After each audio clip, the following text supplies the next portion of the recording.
Hello everybody, Lord Josh here once again, the Storm Summoner, the Wind Walker.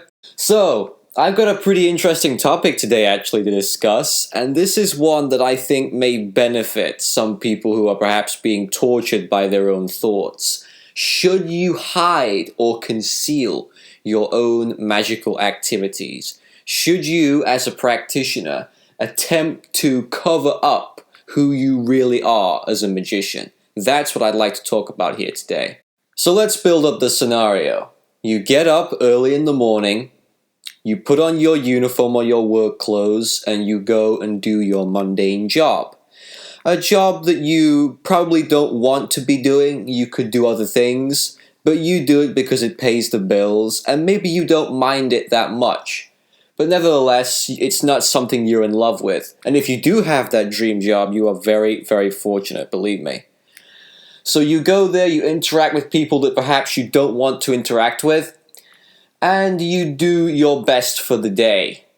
Then you return home and you become this larger-than-life magician. You go into flow, you communicate with deities, you summon storms. How is it that you can have such a mighty contrast between earlier that day and later on in the evening when you return home?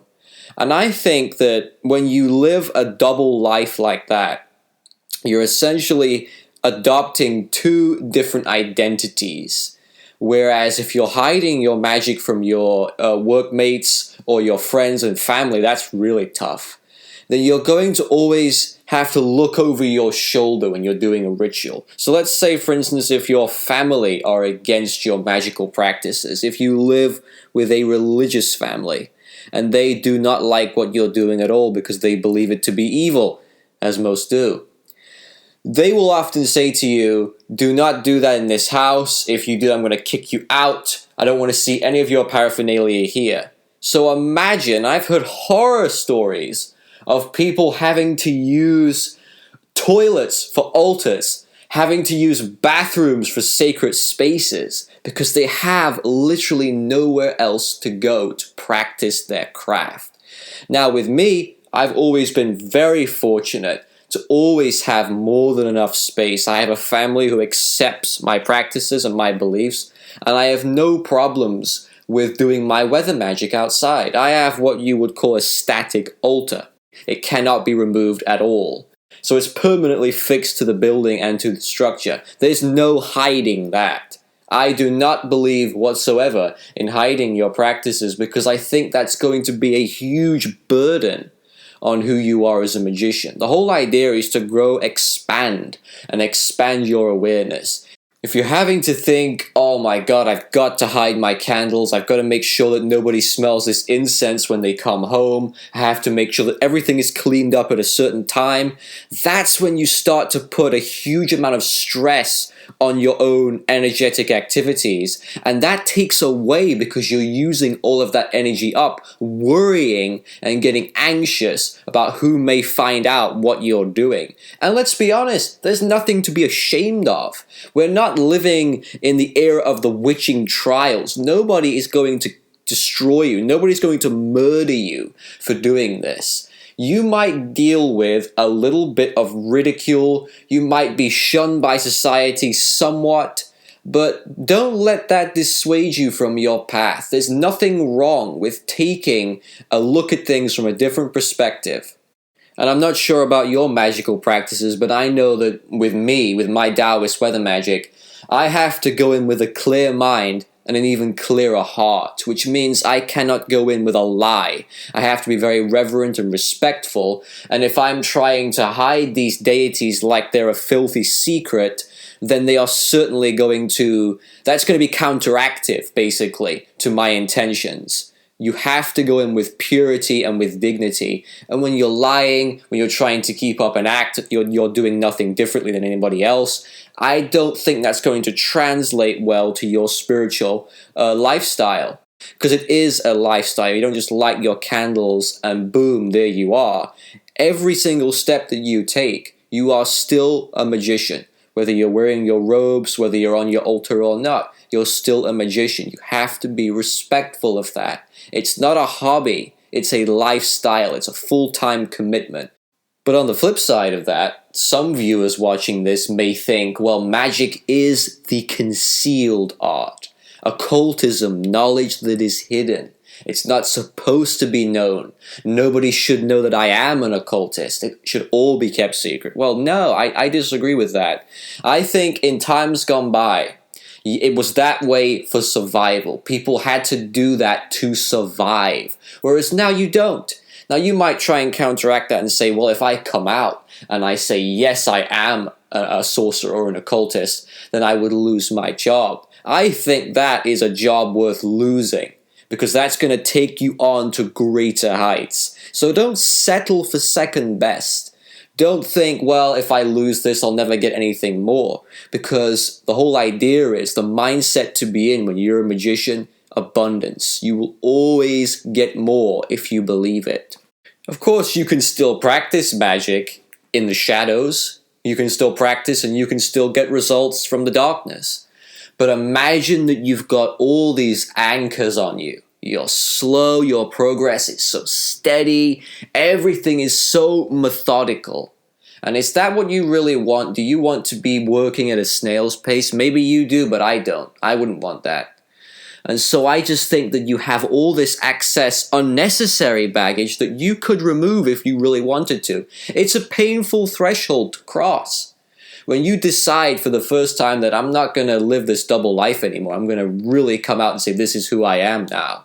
Since I had my first major spiritual awakening, it was pretty much decided from the get-go that I wasn't going to live any kind of double life. I decided that. I made sure that there was no threshold to cross because I didn't want to start doing my magical work and have to deal with those anchors and that baggage. So straight from day one, I never had to worry about hiding what it is that I enjoyed doing. And so I think that many of you watching this, you're already well down on that path. The boat is way in the horizon for you. But that will make it more difficult, but you have to cross the threshold. If you don't cross it, and the longer you wait, the more difficult it's going to get in later life. When you meet a partner, for example, a husband or a wife, and you marry, and they don't know what you do, that's going to be so tough. They have to know total transparency with your friends, with your relationships. The reason for that is, don't just think about yourself.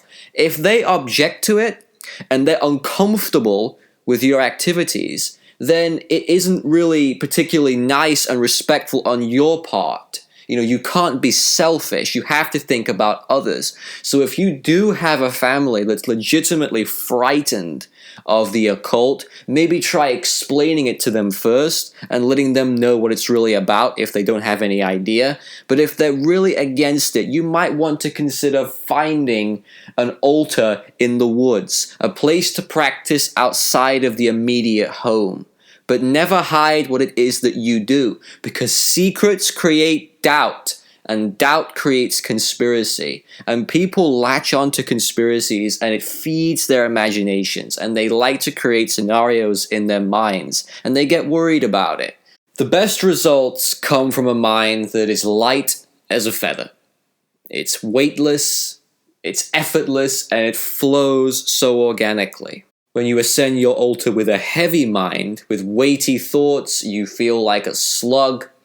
That's going to obviously make you have disappointing results, and that's really not healthy for you. You might even get to the point where you start to disdain magic, and you think, what the hell is going on here? Why can't I get further in this game?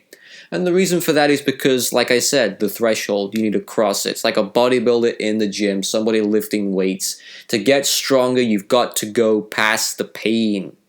And I think with me, that I've quite enjoyed and thrived off of going past that threshold, and I like to continuously seek that thrill of going even further. Now, I know some people are totally the opposite to that, and they like their comfort zones. I understand that. But nothing will happen, nothing will grow from that comfort zone. In my early days as an occultist, I would basically tell everybody what it is that I do. I have no problems going there. They would ask me questions, and I would go into great detail. Whether or not they got it, it's irrelevant to me. They asked a question and I gave them an answer and I didn't attempt to dodge it. Whereas I think if you do the opposite and you don't want to talk about it, why? What are you ashamed of? What are you worried about? Unless, of course, there's a spiritual requirement where you're dealing with a deity that specifically asks you not to reveal the information. Then, of course, yes, that's what you should do. You should keep it hidden.